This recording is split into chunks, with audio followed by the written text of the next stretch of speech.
All right, guys, so today we're going to do notes 12.4. It's just review of 12.3. If you had any questions on the quiz, it might clear it up here, and there will be a couple of new things, but basically it's the same thing. So I want to go here and write at the top, and you probably want to write these down, even though you'll have formula sheets. All the stuff we're going to have to find today. We're going to have to find lateral surface area, which was big P times H. We're going to have to find total area, which is the lateral area, big P times H. We're going to add to it both the area of both bases. And then volume is going to be the area of the base times the height. So big P, guys, perimeter of the base. Big B, area of the base. H is the height of the prism. And remember, we may have to talk about height and other things. Make sure you know which one is which. So they want us to do all those things to this prism below. And the first they want to name it. It says the shaded region is the base. So I think you know this is a rectangular prism.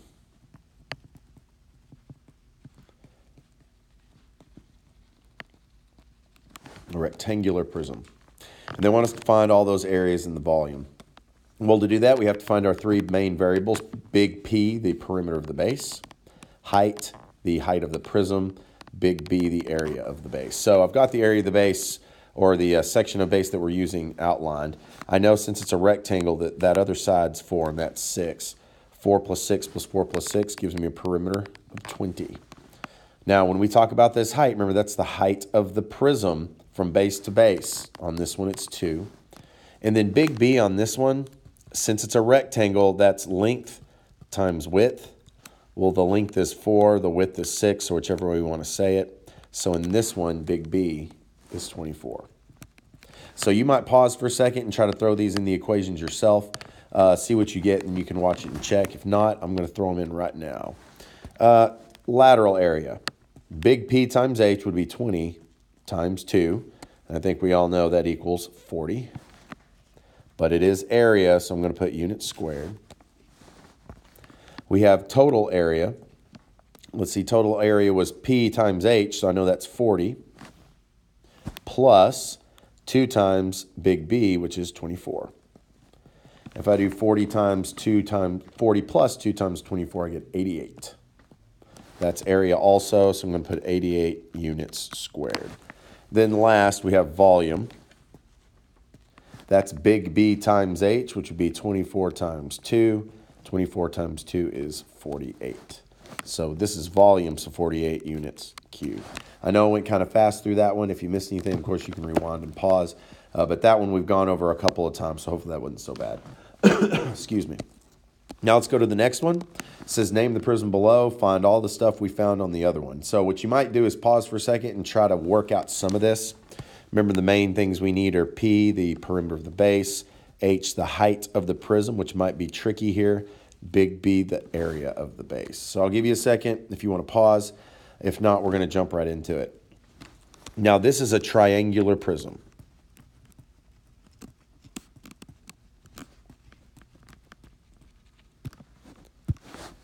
It has 2 parallel congruent triangles as its bases, and then it has those rectangles wrapping around.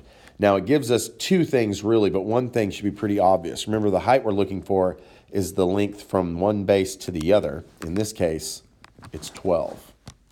The perimeter is pretty easy to see. It looks like that's an equilateral triangle. I'm going to move over here. I'm going to re-sketch it. It said each side is 4.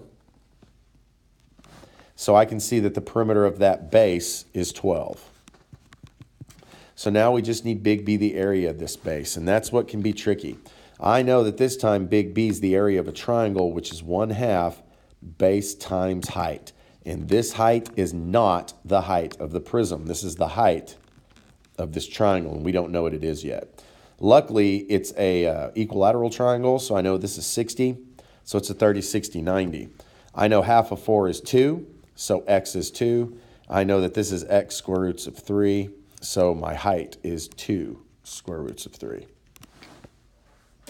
Now we can plug all that in and get our answer. I have 1/2 times the base, which was 4, times the height, which was 2 square roots of 3.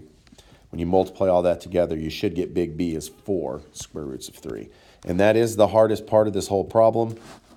You have to be really careful. We worked on that for a couple of chapters, so if you have questions, you need to let me know.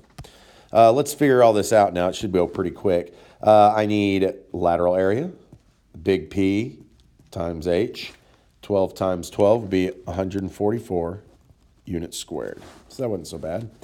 Total area, it's this right here, the 144, plus 2 times b. Now, I can multiply the 2 and the 4 and get 8 square roots of 3, but I cannot add that to 144.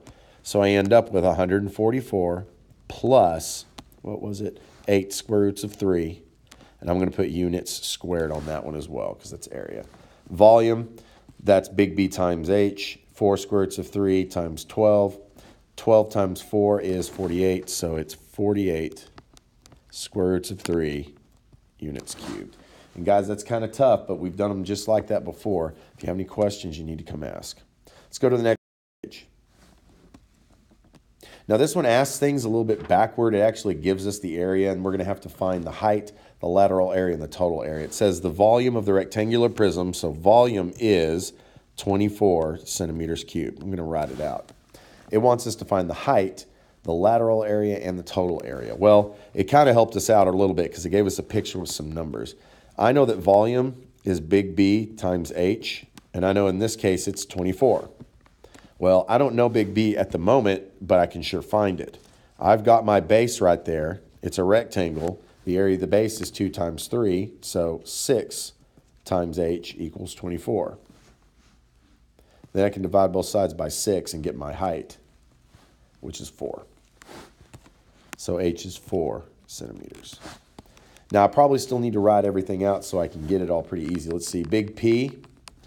Let's see, 2 plus 3 plus 2 plus 3 would give us a perimeter of 10. I now know that the height is 4. We just found that. And I know big B is 6 because we had to find that to find the height. Now I just need my lateral and total surface area. So lateral area, that's big P, which is 10 times the height 4. So it looks like it's 40 centimeters squared. And then the total area, it's that 40 from right here, plus 2 times big B, which was 6.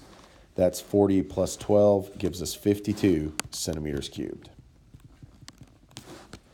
And that's probably the hardest one as far as it going backwards, so let me know if you have troubles there. We've got another one. This kind of gives an explanation. It doesn't give a picture. Well, so we'll kind of draw it as we go around. It says the base of a triangular prism, so it's a triangular prism, is an isosceles right triangle. That means that it's a right triangle and the legs are the same length.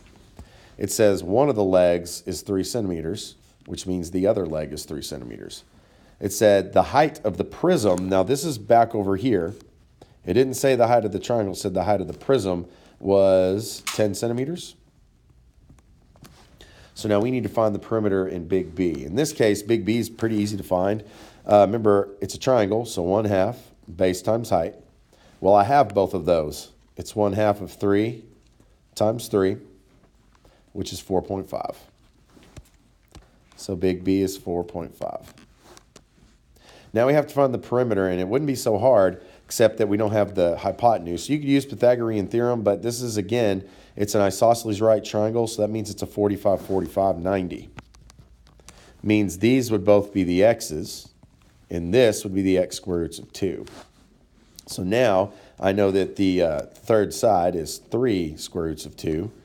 3 plus 3 is 6, so 6 plus 3 square roots of 2.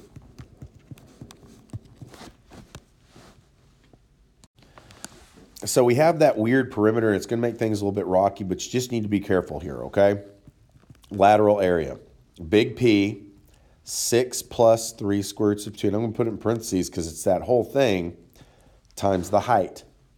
That means that I have to multiply everything inside by 10. Have to distribute. So 6 times 10 will give me 60. Plus 10 times 3 is 30, so 30 square roots of 2. And it said centimeters, so centimeters squared. This is can be kind of tricky also because now we're going to take all that stuff we just did to find total area. I know it's 60 plus 30 square roots of 2, but I have to add to that 2 times big B. And guys, I'm going to save us a little room here. 2 times 4.5 is 9. But now I have like terms I can combine, so do your best. So now I have 69 plus 30 square roots of 2 centimeters squared. And then volume will actually be easy this time. That's big B 10, or I'm sorry, that's big B 4.5 times H 10. 10 times 4.5 will give us 45 centimeters cubed. Now we've got one more to do, guys. Let's look over it. It's the one where it doesn't give us a picture, so we're going to have to draw some stuff. The base of a regular hexagonal prism. So I'm going to draw my hexagonal prism as best I can. Has side lengths of 10 inches. Okay. It says the prism has a height of 13 inches. So I know the H is 13. I can also find big P now because I have 6 sides, each 10 inches long, as 60. So all I really have to find is the area of that hexagon, and I'm good to go. Well, it tells me find the total area and the volume. So we don't need lateral this time. Well, guys, if each side is 10, I'm going to draw in my apothem, because the only way for us to find big B is to do 1/2 of the apothem times the perimeter. We know the perimeter, it's 60. I know I need a half. All I need is that apothem. Well, I know that in a hexagon, it's broken up into a 30, 60, 90 triangle. I know that the side length is 10, so half of that would be 5. Well, guys, that's the x side. We need the x square roots of 3 sides, so my apothem is 5 square roots of 3. So I'm going to put 5 square roots of 3 in for my apothem. See, 60 times 5 would be 300. 300 divided by 2, it looks like big B is 150 square roots of 3. So, guys, those are the tough parts, 150 square roots of 3. We need to be able to find those areas, okay? Let's finish this up now. We need total area, and you got to be really, really careful when you do this, because there's lots of stuff to mess up on. P times H, 60 times 13 plus 2 times 150 square roots of 3. Well, 6 times 13 is 780, sorry. But I cannot add that to this 2 times 150 square roots of 3, which is 300 square roots of 3. And I believe that's inches squared. So be careful when you work those. Last one, need the volume.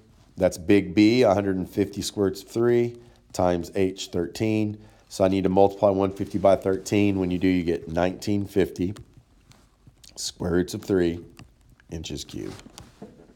Guys, those are really long notes. I know it's not as fun, but try to get some of your homework done if you can. But remember, the next day is all about asking questions. So if any of these gave you trouble, just let me know. Good luck.